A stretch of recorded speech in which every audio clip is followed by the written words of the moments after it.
আজিজ, আজিজ, কি ব্যাপার স্যার আপনারা? চল থানায়। ঘুষখোর অপরাধে আমরা তোকে অ্যারেস্ট করতে এসেছি। না না স্যার, আমি তো জীবনে ঘুষ খাইনি। ঘুষ খাসনি অফিসার?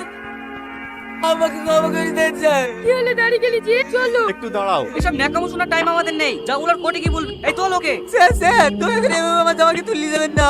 আমার কিরকম একটা মান সম্মান আছে। আমি আপনাদেরকে কথা দিচ্ছি। হ্যালো, একটু দরকারের জন্য ফোন করলাম। রাধানগর থানার এসআই শাহিন বোস একটা আসামিকে অ্যারেস্ট করতে এসেছে। আপনি একটু বলে দিন যেন আসামিটিকে না তোলে। একটু দাঁড়ান স্যার। দাঁড়াবে মানে? এই তুই কে রে? তোর বাপ। সে ফোনটা ধর। হ্যালো, হ্যাঁ ওকে স্যার, আমি এক্ষুনি ছেড়ে দিচ্ছি। অফিসার, ও ওনাকে ছেড়ে দাও। স্যার, আরে আমার ছেলে কোনো খোঁজ পাইলে? না স্যার, আমরা আশেপাশে দেশগুলোর প্রত্যেকটা কোনা কোনা খুঁজেছি, তবুও টনির কোনো সন্ধান পাই। আজ 7 বছর হয়ে গেল ছেলেটার বাড়ি ছাড়া। হ্যাঁ বলেন। টনি খোঁজ পাওয়া গেছে? আপনি তাড়াতাড়ি চলে আসুন।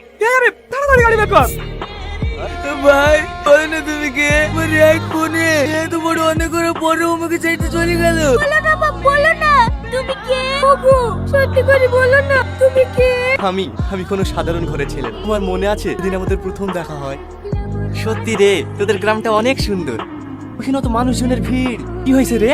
ভাই দাঁড়াও দাঁড়াও দাঁড়াও, আমার ছেলেটাকে একটা গাড়ি ধাক্কা মেরে চলে গেছে। হাসপাতালে পৌঁছে দাও না। হ্যাঁ অবশ্যই। ওই দেখো দিদি, সাদা জামা পরে আছে ওই ছেলেটা। আমাকে চিঠি দিও না। প্রেম করবি?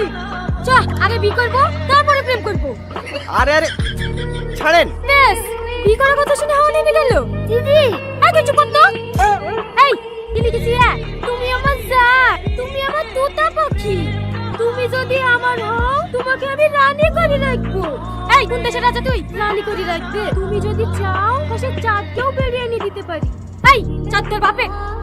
দিদি, আরে চুপ কর তো। ওকে আমি অনেক ভালোবাসি। বিশ্বাস না হলে বুক চিনে দেখো। এই, আমার বিশ্বাস হচ্ছে না।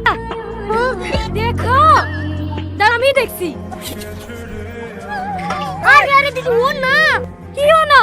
আরে ও চিঠি দেয়নি, তোমাদের সিগনেচার পাওয়াছে। তোকে তো বারবার বলার চেষ্টা করছি, তুমি তো আমার কথা শুনছো না। সরি। বলো বলো।